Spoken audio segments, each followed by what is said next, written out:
Dracula by Bram Stoker.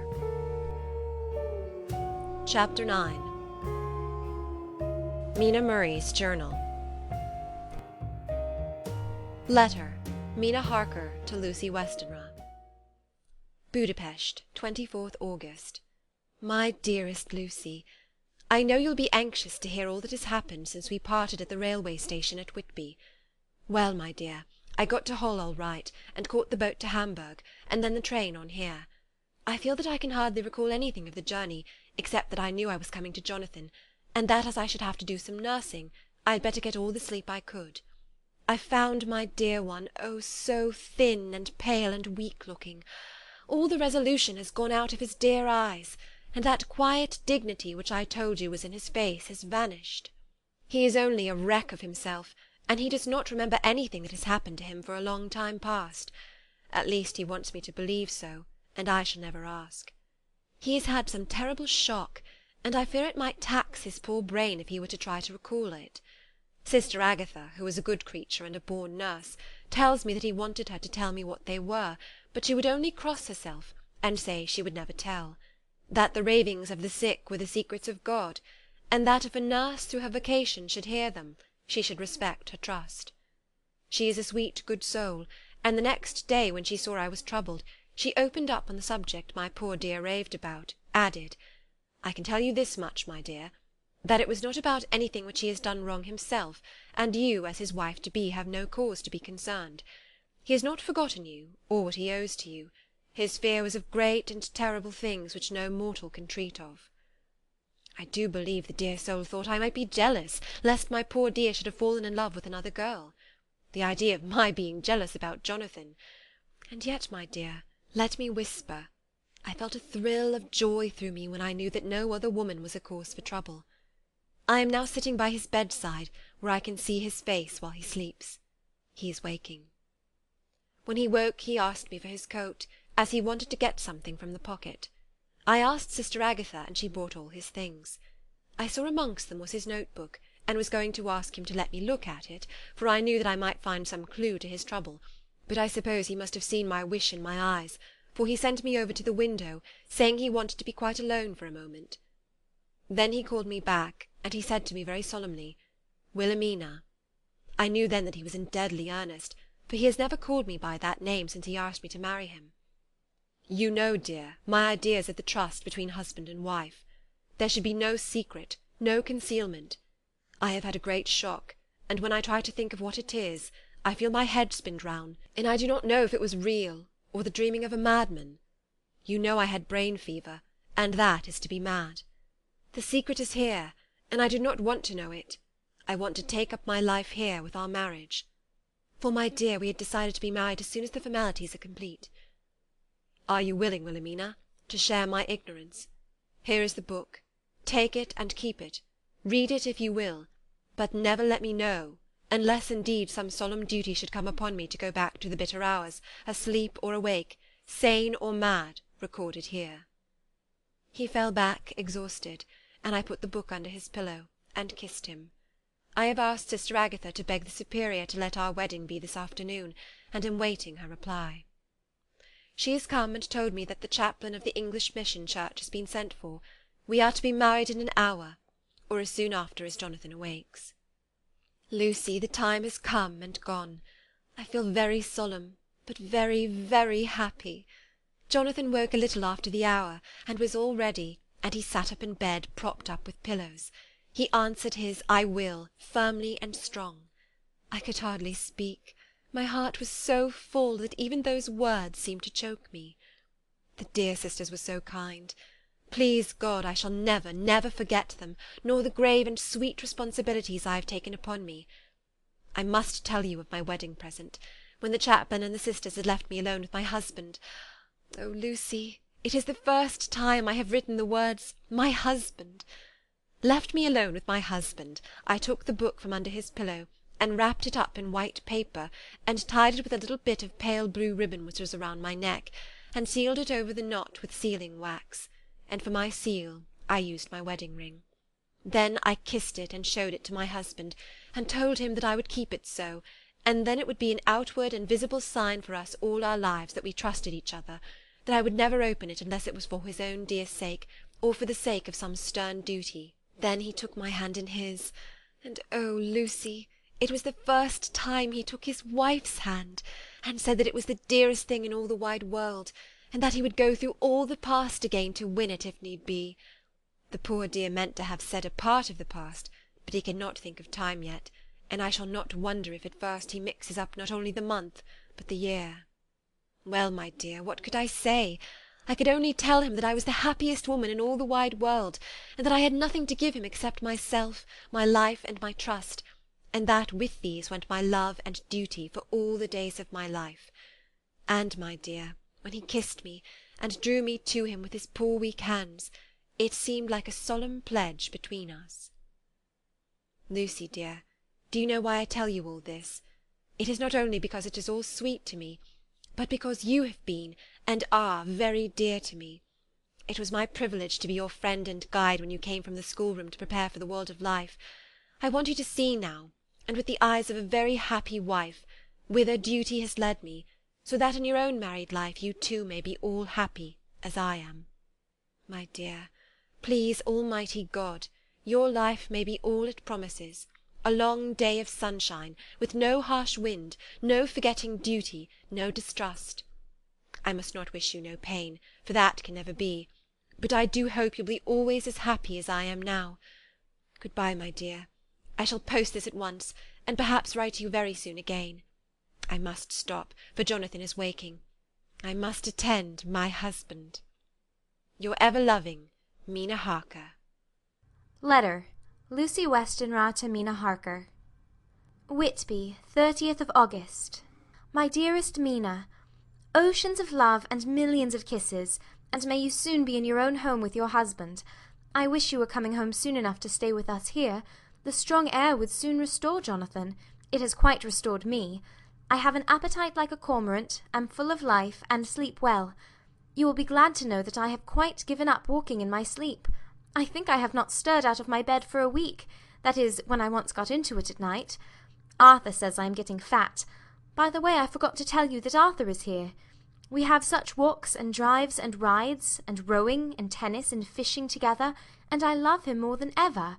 He tells me that he loves me more, but I doubt that, for at first he told me that he couldn't love me more than he did then. But this is nonsense. There he is calling to me, so no more just at present from your loving Lucy. P.S. Mother sends her love. She seems better, poor dear. P.P.S. We are to be married on the 28th of September. Dr. Seward's Diary, 20 August. The case of Renfield grows even more interesting.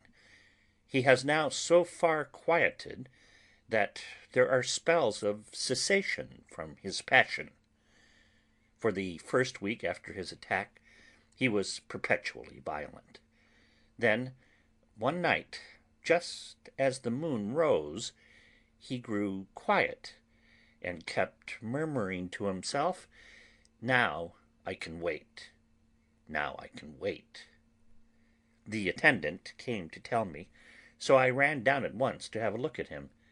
He was still in the strait waistcoat and in the padded room, but the suffused look had gone from his face, and his eyes had something of their old pleading, I might almost say cringing, softness. I was satisfied with his present condition, and directed him to be relieved. The attendants hesitated, but finally carried out my wishes without protest. It was a strange thing that the patient had humour enough to see their distrust, for, coming close to me, he said in a whisper, all the while looking furtively at them, "They think I could hurt you. Fancy me hurting you, the fools." It was soothing, somehow, to the feelings to find myself disassociated, even in the mind of this poor madman, from the others. But, all the same, I do not follow his thought. Am I to take it that I have anything in common with him, so that we are, as it were, to stand together? Or has he to gain from me some good so stupendous that my well-being is needful to him? I must find out later on.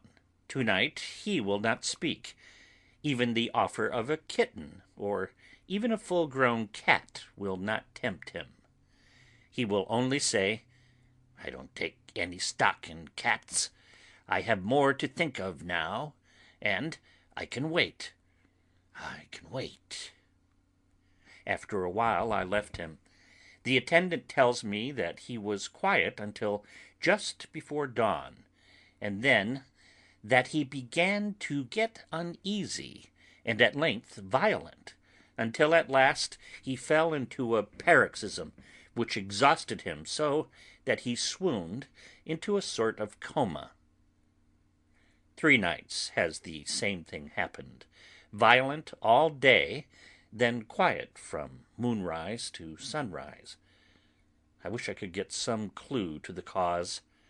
It would almost seem as if there was some influence which came and went. Happy thought! We shall tonight play sane wits against mad ones. He escaped before without our help. Tonight he shall escape with it.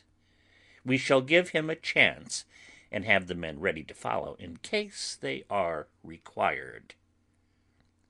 23 August. Quote, "The expected always happens." Close quote. How well Disraeli knew life. Our bird, when he found the cage open, would not fly, so all our subtle arrangements were for naught.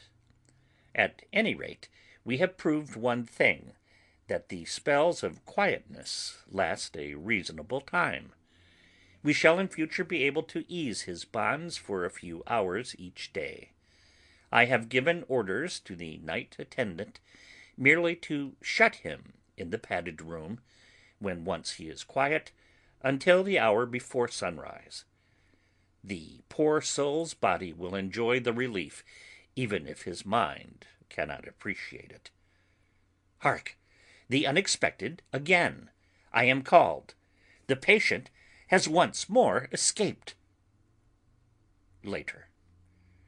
Another night adventure. Renfield artfully waited until the attendant was entering the room to inspect. Then he dashed out past him and flew down the passage.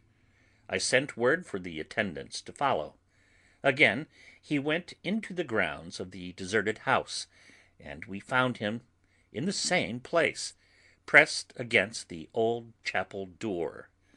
When he saw me, he became furious, and had not the attendant seized him in time, he would have tried to kill me. As we were holding him, a strange thing happened. He suddenly redoubled his efforts, and then as suddenly grew calm. I looked round instinctively, but could see nothing. Then I caught the patient's eye and followed it, but could trace nothing as it looked into the moonlight sky, except a big bat, which was flapping its silent and ghostly way to the west. Bats usually wheel about, but this one seemed to go straight on, as if it knew where it was bound for, or had some intention of its own. The patient grew calmer every instant, and presently said, "You needn't tie me. I shall go quietly." Without trouble we came back to the house. I feel there is something ominous in his calm, and shall not forget this night. Lucy Westenra's Diary. Hillingham, 24th of August. I must imitate Mina and keep writing things down. Then we can have long talks when we do meet. I wonder when it will be. I wish she were with me again, for I feel so unhappy. Last night I seemed to be dreaming again just as I was at Whitby. Perhaps it is the change of air, or getting home again. It is all dark and horrid to me, for I can remember nothing. but I am full of vague fear, and I feel so weak and worn out. When Arthur came to lunch he looked quite grieved when he saw me, and I hadn't the spirit to try to be cheerful. I wonder if I could sleep in mother's room tonight. I shall make an excuse to try. 25th of August. Another bad night. Mother did not seem to take to my proposal. She seems not too well herself, and doubtless she fears to worry me. I tried to keep awake, and succeeded for a while, but when the clock struck 12 it waked me from a doze, so I must have been falling asleep. There was a sort of scratching or flapping at the window, but I did not mind it, and as I remember no more, I suppose I must have fallen asleep. More bad dreams. I wish I could remember them. This morning I am horribly weak. My face is ghastly pale, and my throat pains me. It must be something wrong with my lungs, for I don't seem to be getting air enough.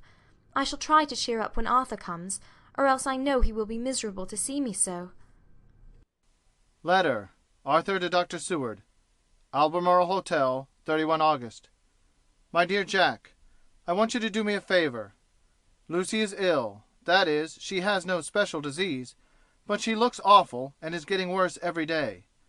I have asked her if there is any cause. I not dare to ask her mother, for to disturb the poor lady's mind about her daughter in her present state of health would be fatal.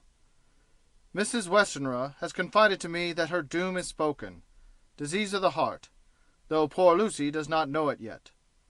I am sure that there is something preying on my dear girl's mind. I am almost distracted when I think of her. To look at her gives me a pang. I told her I should ask you to see her, and though she demurred at first, I know why, old fellow, she finally consented. It will be a painful task for you, I know, old friend, but it is for her sake, and I must not hesitate to ask, or you to act.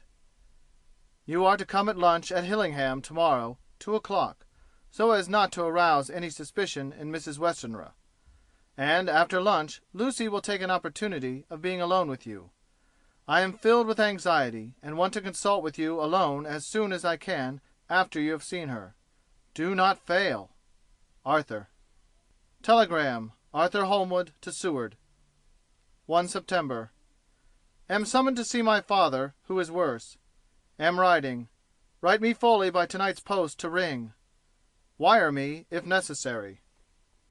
Letter from Dr. Seward to Arthur Holmwood. 2 September. My dear old fellow, with regard to Miss Westenra's health, I hasten to let you know at once that in my opinion there is not any functional disturbance or any malady that I know of. At the same time, I am not by any means satisfied with her appearance. She is woefully different from what she was when I saw her last. Of course, you must bear in mind that I did not have full opportunity of examination such as I should wish. Our very friendship makes a little difficulty which not even medical science or custom can bridge over. I had better tell you exactly what happened, leaving you to draw, in a measure, your own conclusions. I shall then say what I have done and propose doing.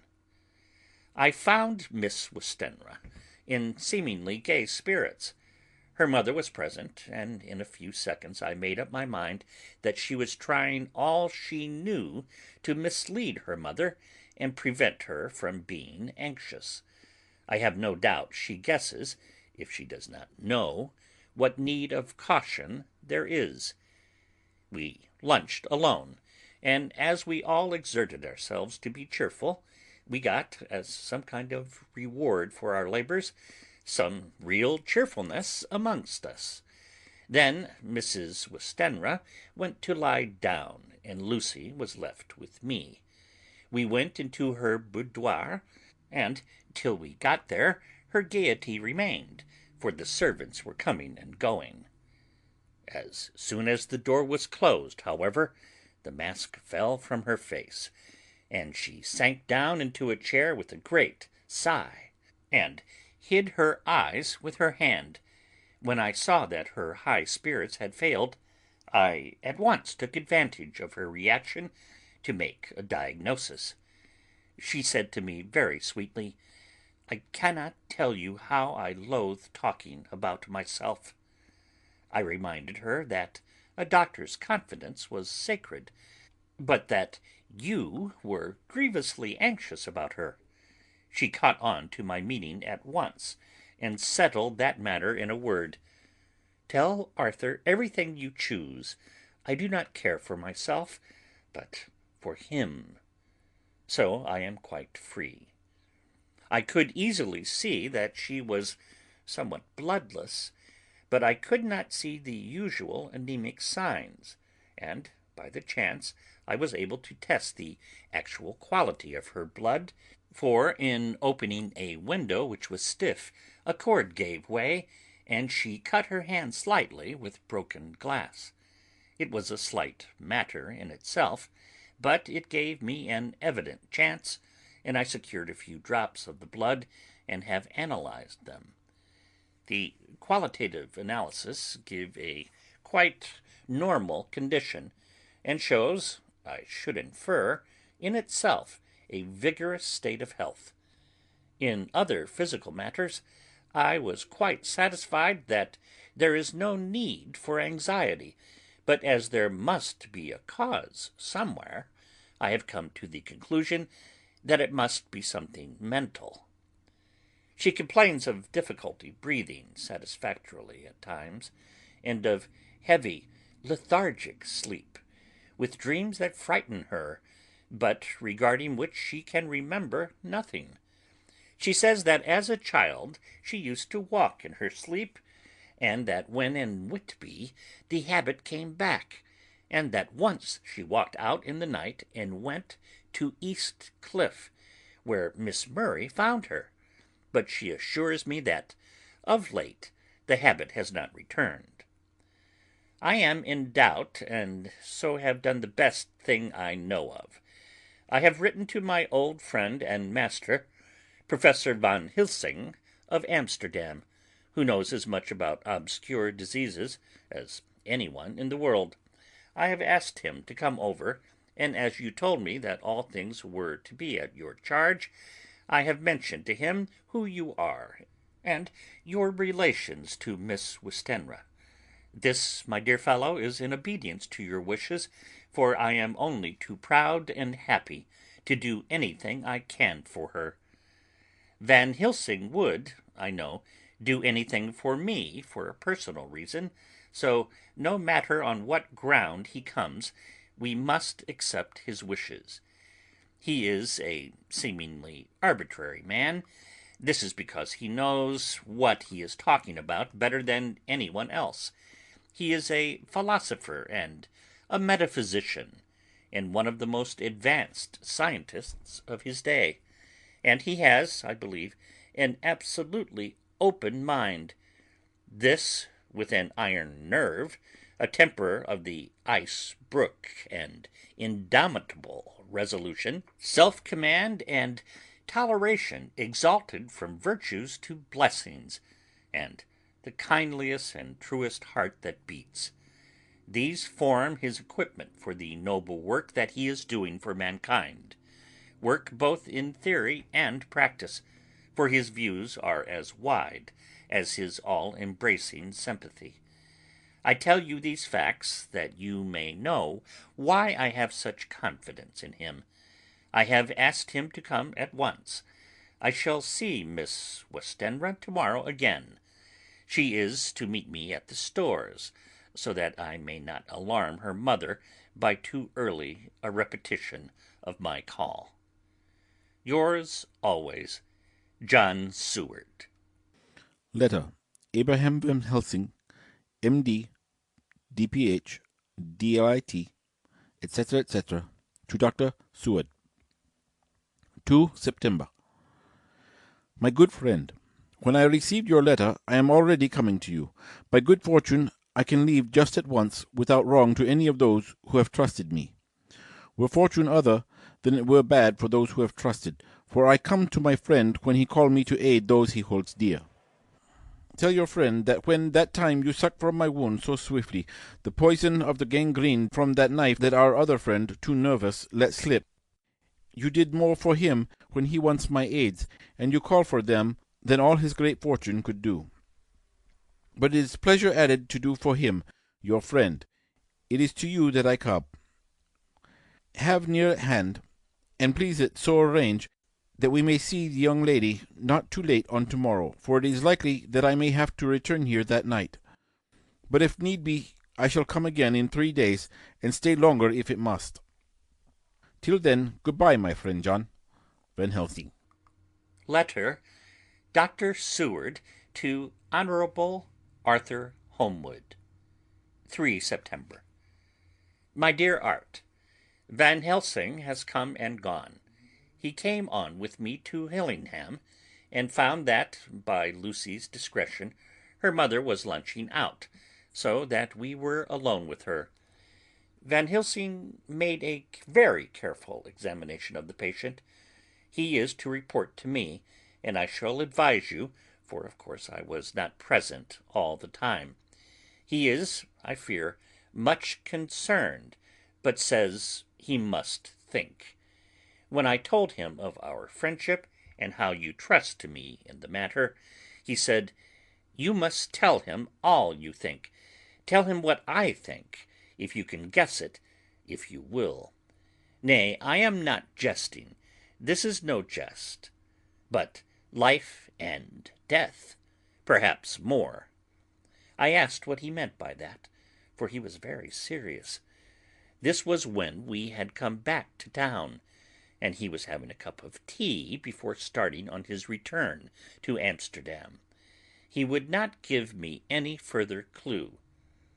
You must not be angry with me, Art, because his very reticence means that all his brains are working for her good. He will speak plainly enough when the time comes, to be sure. So I told him I would simply write an account of our visit, just as if I were doing a descriptive special article for the Daily Telegraph. He seemed not to notice, but remarked that the smuts of London were not quite so bad as they used to be when he was a student here. I am to get his report tomorrow, if he can possibly make it. In any case, I am to have a letter. Well, as to the visit, Lucy was more cheerful than on the day I first saw her, and certainly looked better. She had lost something of the ghastly look that so upset you, and her breathing was normal. She was very sweet to the professor, as she always is, and tried to make him feel at ease, though I could see the poor girl was making a hard struggle for it. I believe Van Helsing saw it too, for I saw the quick look under his bushy brows that I knew of old. Then he began to chat of all things except ourselves and diseases, and with such an infinite geniality that I could see poor Lucy's pretence of animation merge into reality. Then, without any seeming change, he brought the conversation gently round to his visit, and suavely said, "My dear young miss, I have the so great pleasure because you are so much beloved. That is much, my dear, even were there that which I do not see. They told me you were down in the spirit, and that you were of a ghastly pale. To them I say, poof!" And he snapped his fingers at me and went on. "But you and I shall show them how wrong they are. How can he," and he pointed at me with the same look and gesture as that with which he pointed me out in his class, on, or rather after, a particular occasion which he never fails to remind me of, how can he know anything of a young lady? He has his madmen to play with, and to bring them back to happiness, and to those that love them. It is much to do, and oh, but there are rewards in that we can bestow such happiness. But the young ladies? He has no wife nor daughter, and the young do not tell themselves to the young, but to the old like me, who have known so many sorrows and the causes of them. So, my dear, we will send him away to smoke the cigarette in the garden, whiles you and I have little talk all to ourselves." I took the hint, and strolled about, and presently the professor came to the window and called me in. He looked grave, but said, "I have made careful examination, but there is no functional cause. With you I agree that there has been much blood lost. It has been, but is not. But the conditions of her are in no way anemic. I have asked her to send me her maid, that I may ask just one or two questions, that so I may not chance to miss nothing. I know well what she will say, and yet there is cause. There is always cause for everything. I must go back home and think. You must send me the telegram every day, and if there be cause, I shall come again. The disease, for not to be well is a dis-ease, interests me, and the sweet young dear, she interests me too. She charm me, and for her, if not for you or disease, I come." As I tell you, he would not say a word more, even when we were alone. And so now, Art, you know all I know. I shall keep stern watch. I trust your poor father is rallying. It must be a terrible thing to you, my dear fellow, to be placed in such a position between two people who are both so dear to you. I know your idea of duty to your father, and you are right to stick to it. But if need be, I shall send you word to come at once to Lucy, so do not be over anxious unless you hear from me. Dr. Seward's Diary. 4 September. Zoophagous patient still keeps up our interest in him. He had only one outburst, and that was yesterday at an unusual time. Just before the stroke of noon, he began to grow restless. The attendant knew the symptoms, and at once summoned aid. Fortunately, the men came at a run, and were just in time, for at the stroke of noon he became so violent that it took all their strength to hold him. In about 5 minutes, however, he began to get more quiet, and finally sank into a sort of melancholy, in which state he has remained up to now. The attendant tells me that his screams whilst in the paroxysm were really appalling. I found my hands full when I got in, attending to some of the other patients who were frightened by him. Indeed, I can quite understand the effect, for the sounds disturbed even me, though I was some distance away. It is now after the dinner hour of the asylum, and as yet my patient sits in a corner, brooding, with a dull, sullen, woe-begone look in his face, which seems rather to indicate than to show something directly. I cannot quite understand it. Later. Another change in my patient. At 5 o'clock I looked in on him, and found him seemingly as happy and contented as he used to be. He was catching flies and eating them, and was keeping note of his capture by making nail marks on the edge of the door, between the ridges of padding.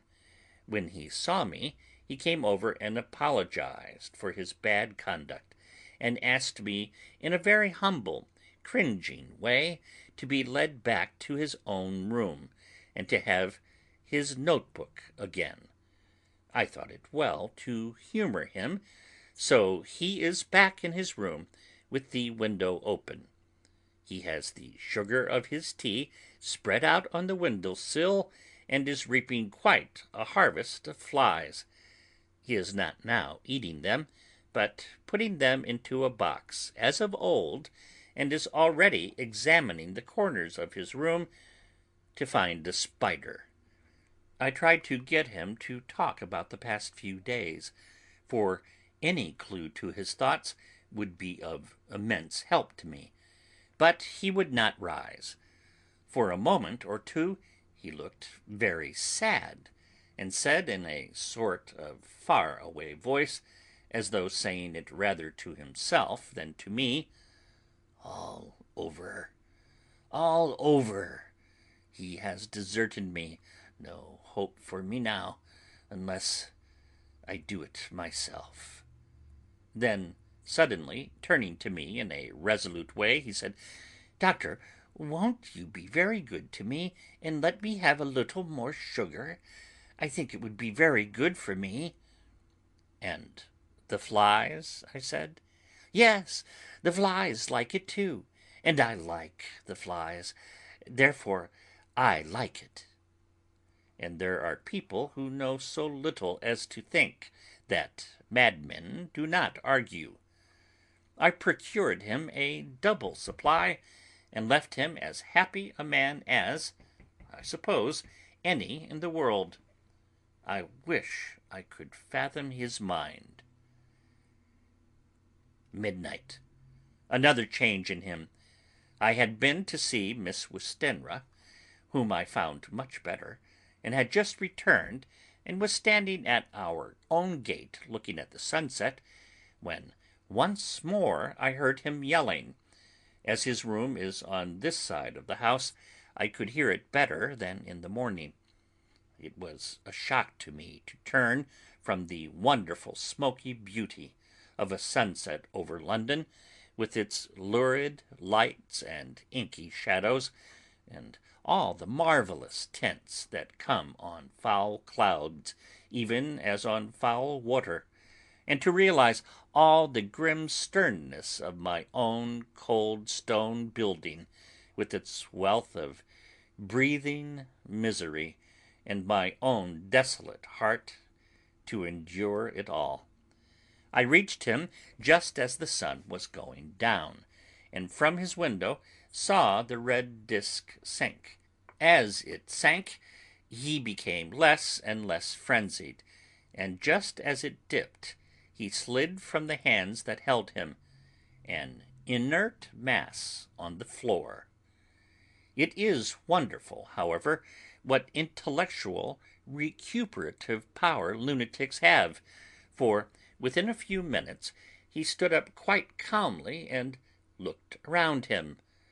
I signalled to the attendants not to hold him, for I was anxious to see what he would do.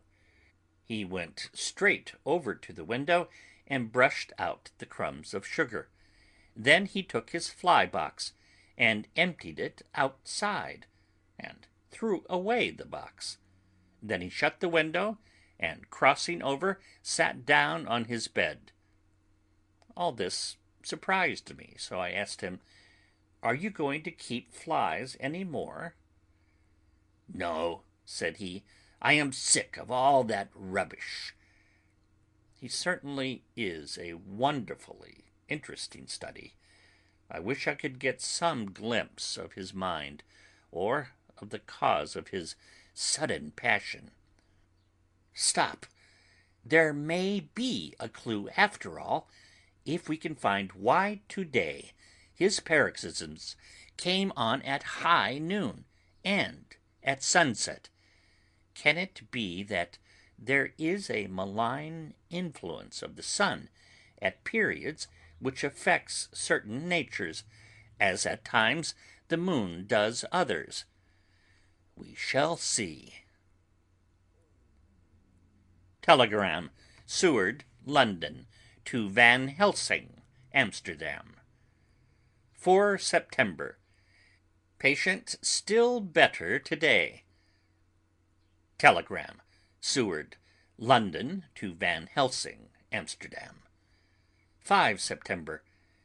Patient greatly improved. Good appetite, sleeps naturally, good spirits, color coming back. Telegram: Seward, London to Van Helsing, Amsterdam, 6 September.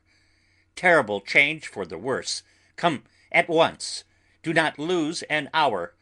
I hold over telegram to Homewood till have seen you. End of chapter 9.